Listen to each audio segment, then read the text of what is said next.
client population is, in short, the underserved.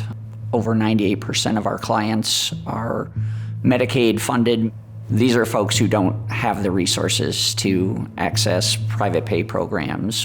The majority of our clients completing residential literally had nowhere to go and fighting to be on wait lists for state subsidized housing. Those environments weren't safe. They didn't prioritize recovery. They weren't sober environments. And so a limited amount of a not very good resource. We have had the good fortune to integrate community-based recovery housing into the model that we use, which is called RISE, Recovery and Supportive Environments. We turned to independent recovery residence operators, which immediately took off. It met a gap in the state's system that, to that point, wasn't being addressed. We take individuals in and give them a place where they can recover from the streets, recover from trauma, and have a place where it's stable, where they can learn and watch and experience other like-minded individuals with the same illnesses get better. It's a whole life that goes on inside of our houses. Our board of directors, in watching our RISE model start to really take off and grow and spur this growth, made a very wise decision, and they said, hey, let's capture the data that's going to help other people understand why this is so valuable. And so I went back to my own educational roots at the University of Minnesota.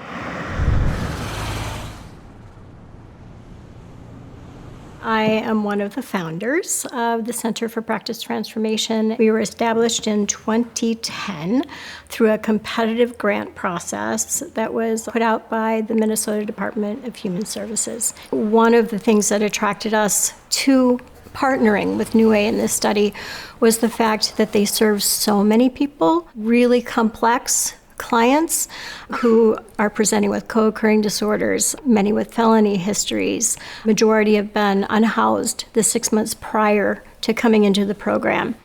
We have 7,309 participants in the study. So that's a really strong N or number, which gives us the ability to run all sorts of deep dives into the data, ask different questions, and be really confident in our findings. The RISE participants had an average of 19 more sober days than those who were self-housed and 1.3 times more likely to complete treatment successfully. Recovery housing should be an integral part of a person's care plan. In 2019, I found myself without a place to live anymore. I was in and out of jail. My day revolved around substances. At that time in my life, there wasn't a soul on the planet who cared for me.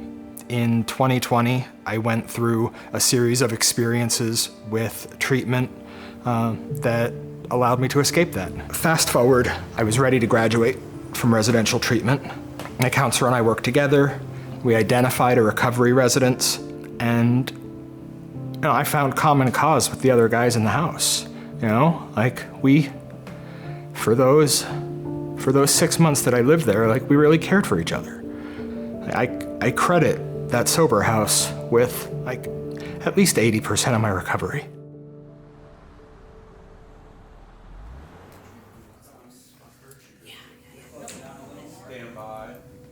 By 2022, NUWAY had achieved accreditation by the Joint Commission, the gold standard of healthcare accreditation in the nation. We had expanded beyond the Twin Cities to the cities of Rochester, Duluth, St. Cloud, and Mankato, and we're very much looking forward to continuing expansion to meet the state's needs around addiction and recovery. And then in 2022, we received a CID.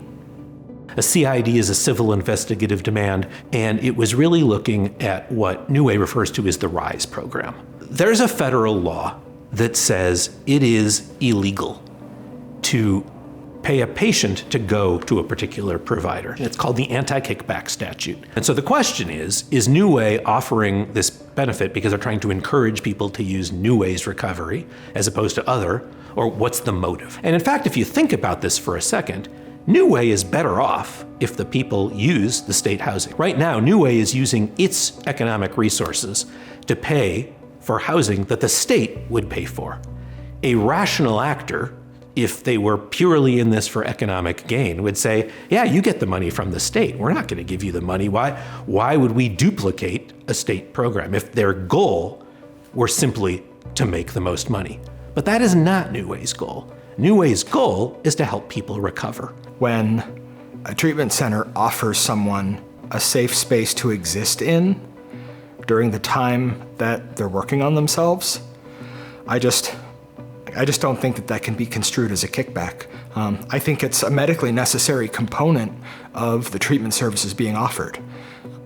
The state of Minnesota has sent on multiple occasions a letter suggesting that it's going to suspend payments to NUWAY within a matter of weeks. Amazingly, those letters won't give you the reason that payment is stopped. The state of Minnesota has known exactly what NUWAY is doing for a very long time.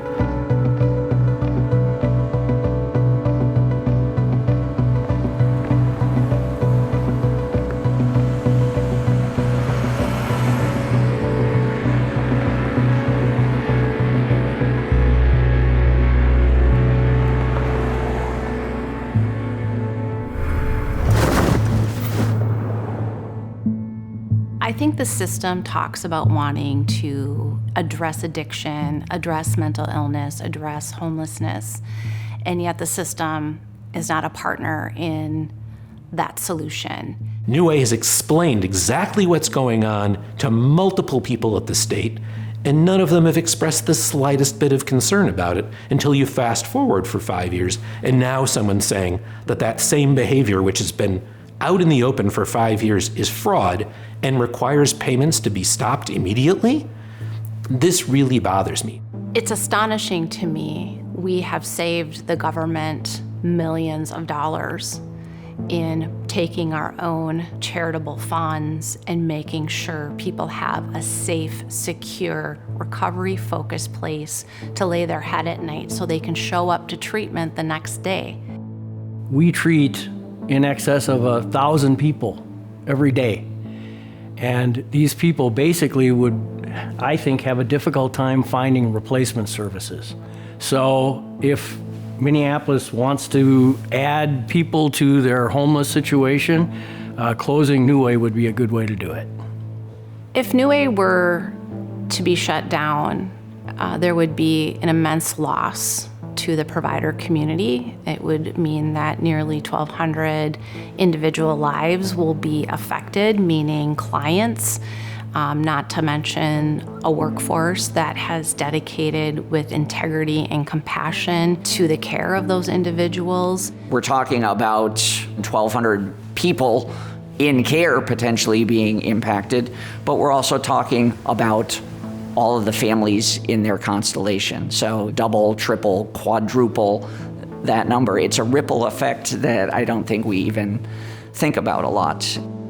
If the problem is pairing treatment with housing, there are a plethora of other programs throughout the state of Minnesota that are providing the same types of services. Logic would say it would put those organizations in the crosshairs as well. We wouldn't stand for that if it were in any other medical field. So really, substance use needs to be held to the same account, but in order to do that, it needs to be appropriately funded. The interesting thing that has just occurred is that the American Society of Addiction Medicine, who's kind of the authority on how a continuum of care is set up, has seen fit to include recovery residences or sober housing into the treatment continuum. They now consider that a part of treatment. I would love to get this resolved with the government, and I believe firmly that if they sit down with us in good faith and say, this is how we want you to bill for this and that and whatever the other thing is, we will say yes, yes, yes, and move on, because that's much more important to me, to continue to serve the people of Minneapolis. That's what I want to do, not fight with the government. What a solution-oriented partnership could look like is actually having conversations with the field about this model, and we know what solutions are helpful.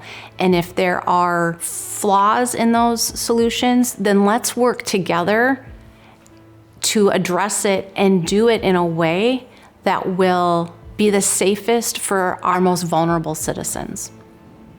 I've gotten to know the people here really well over the last few years. These are people who feel a strong commitment to helping people. I have a personal stake as well. I'm a person in long-term recovery myself. And what that's meant for me is that I haven't had to use a mood-altering substance for the past 20 years.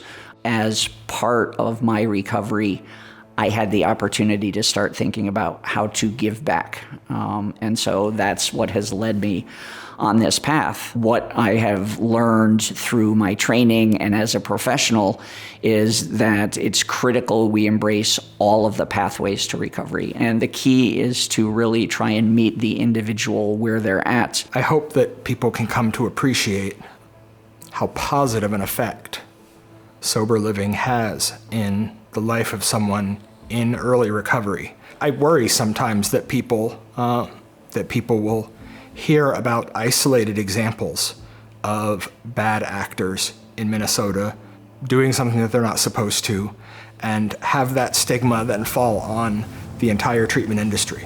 When I first came to residential treatment, my counselor at that time was the only human being on the planet who gave a care about me.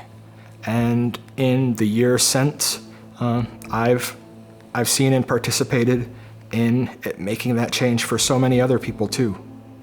What would happen if New Way was no longer able to provide charitably funded recovery residence access?